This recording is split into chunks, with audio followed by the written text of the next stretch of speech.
हकीकत तक पहुंचना ही सच्चा इल्म है।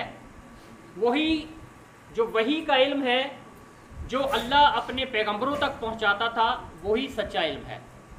यानी ये नॉलेज उसको कहते हैं जो अल्लाह आलमाइटी की तरफ से अपने अम्बिया अलैहिस्सलातु वस्सलाम को अल्लाह ने अता किया, इनके नज़दीक वो सच्चा इल्म है। इमाम गज़ाली कहते हैं कलाम में नरमी इख्तियार करो, लहजे का असर अल्फाज से ज़्यादा होता है।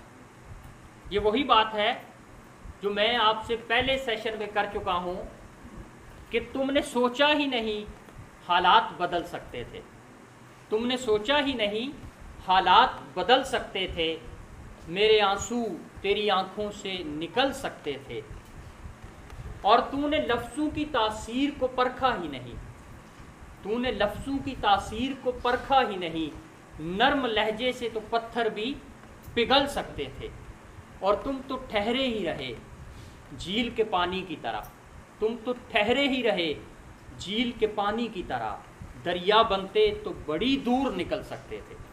और ये वही फ़िलासफ़ी है कलाम के बारे में, टीचिंग के बारे में।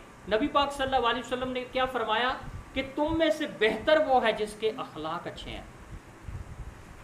नर्म लहजे से तो पत्थर भी पिघल सकते थे। इमाम गज़ाली